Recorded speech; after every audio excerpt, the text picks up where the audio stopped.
ഞാനിപ്പോൾ ഇവിടെ വിളമ്പാൻ പോണ കാര്യം നിങ്ങൾക്ക് എല്ലാവർക്കും അറിയാം. എന്നാലും കുഴപ്പമില്ല, ഞാനത് ഒന്നും കൂടി പറയാം. കാര്യം വേറെ ഒന്നുമല്ല, നമ്മളുടെ 10 സബ്സ്ക്രൈബേഴ്സിന് വേണ്ടിയിട്ടുള്ളൊരു ഹ്യൂജ് ഗിവ് അവേ കുറച്ച് ദിവസങ്ങൾക്ക് മുമ്പ് അനൗൺസ് ചെയ്തിട്ടുണ്ടായിരുന്നു. അനൗൺസ്മെൻറ്റ് മാത്രമല്ല, നമ്മളുടെ വിന്നേഴ്സിന് വേണ്ടിയിട്ടുള്ള ഗിഫ്റ്റും ഒക്കെ വാങ്ങിച്ചു വെച്ചിട്ടുണ്ടായിരുന്നു. അതേപോലെ തന്നെ നമ്മൾ ചിലതിൻ്റെയൊക്കെ അൺബോക്സിങ്ങും ചെയ്തിട്ടുണ്ട്. ഇപ്പോൾ നമ്മൾക്ക് കൂടുതലായിട്ട് വന്ന കമൻസ് എന്തൊക്കെയാണെന്ന് ചോദിച്ചു കഴിഞ്ഞാൽ, എന്താണ് ചേച്ചി ഇതുവരെയായിട്ടും റിസൾട്ടൊക്കെ എന്താണ് അനൗൺസ് ചെയ്യാത്തത്, അതേപോലെ എപ്പോഴാണ് റിസൾട്ടൊക്കെ അനൗൺസ് ചെയ്യണമെന്നും പറഞ്ഞാണ് ചോദിച്ചിട്ടുള്ളത്.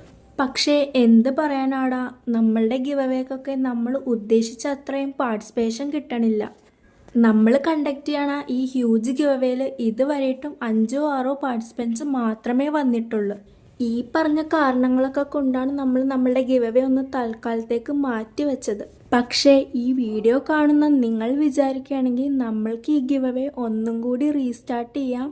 അതേപോലെ തന്നെ നമ്മളുടെ ഗിവ് അവേ വിന്നേഴ്സിൻ്റെയൊക്കെ റിസൾട്ട് പെട്ടെന്ന് തന്നെ അനൗൺസും ചെയ്യാം. നമ്മളുടെ ഹ്യൂജ് ഗിവ് അവേയിൽ പാർട്ടിസിപ്പേറ്റ് ചെയ്യാനായിട്ട് നമ്മളുടെ സബ്സ്ക്രൈബർ ആയിരിക്കണം. പിന്നെ നമ്മളുടെ വീഡിയോസൊക്കെ ലൈക്കും ഷെയറും കമൻറ്റും ചെയ്യണം. നമ്മളുടെ ഹ്യൂജ് ഗിവ് അവേയിൽ മിനിമം ഒരു 10K പാർട്ടിസിപ്പൻസ് എങ്കിലുമാണ് എക്സ്പെക്റ്റ് ചെയ്യണത്.